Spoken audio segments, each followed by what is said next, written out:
ground condition, difficult ground conditions such as fractured rock, soft ground can increase the drilling cost because it's very difficult uh, to drill in fractured formations.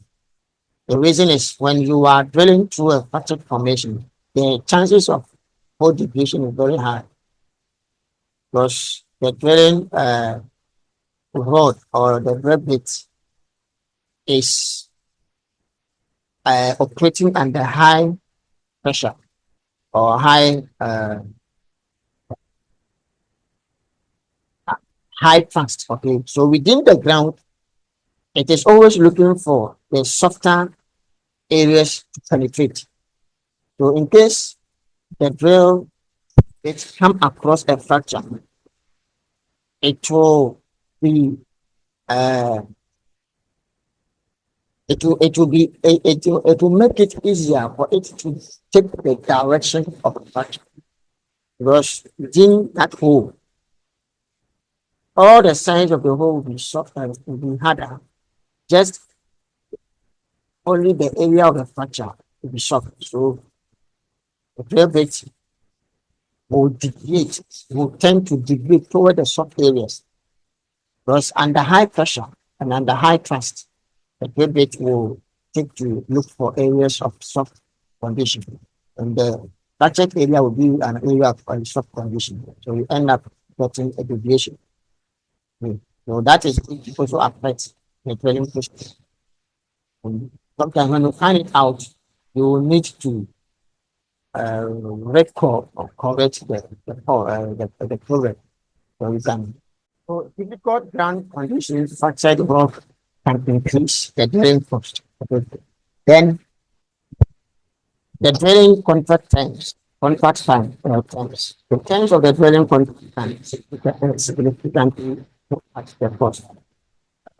So that is if you are a contractor and you are going to have an agreement with your client.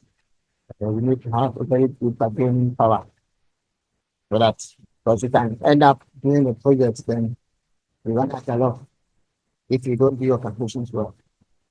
So you need to factor in, sit down, plan it well, and factor in all the costs. Now let's look at uh, introduction to various drilling methods.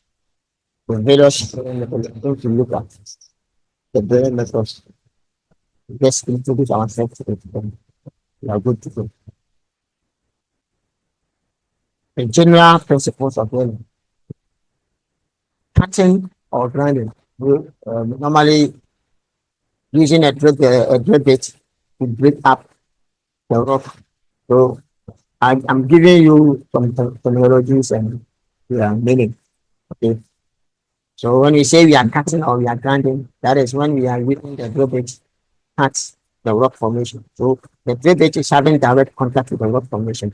So it's either we are using the rotary method or we are using the percussive method. The percussive method is like providing a hammering force against the rock formation. Instead of it cutting, it is rather hitting it. So the more it hits it faster within some few seconds continuously.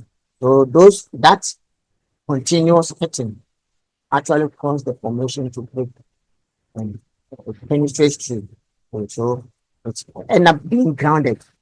And also the cutting is when the drill bit is rotating on its axis. As it's rotate on its axis and it's in direct contact with the rock formation, it turn out to be cutting.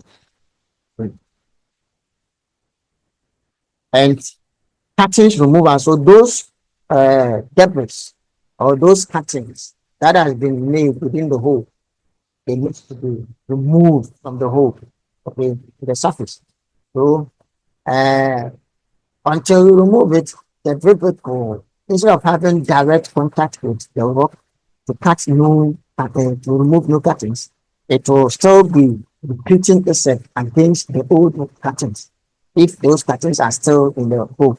And so it needs to be flushed out of the hole so that the hole will be empty for the drill bit to have direct contact with the formation, the rock formation, and do cutting.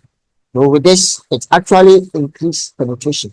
But when the drill bit cuttings, and when the drill cuttings are still within the hole, then it actually impedes the drill bit from having direct contact with the rock formation. So it slows down penetration.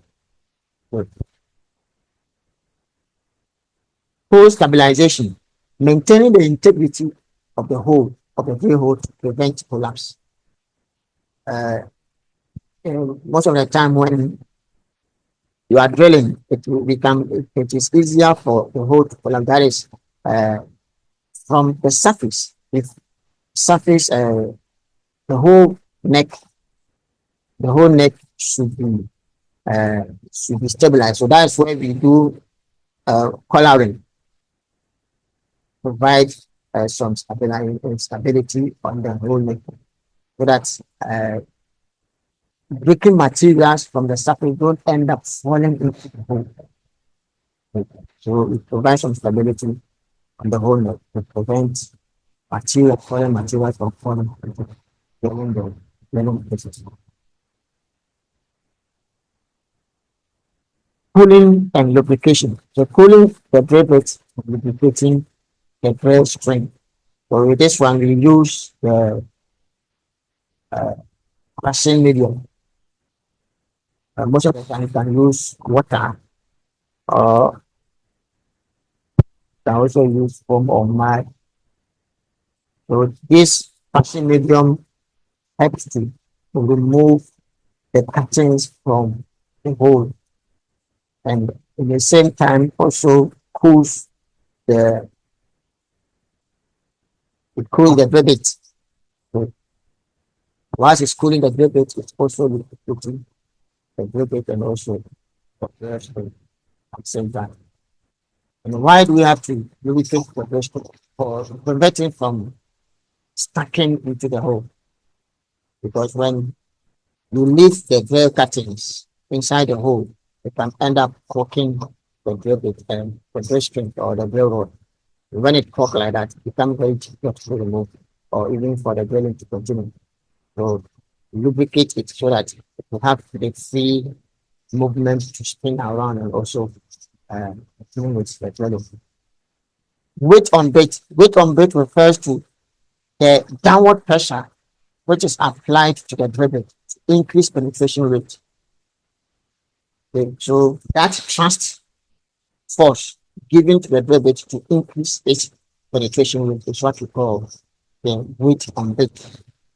And the rotary speed is we controlling the speed at which the drill bit rotates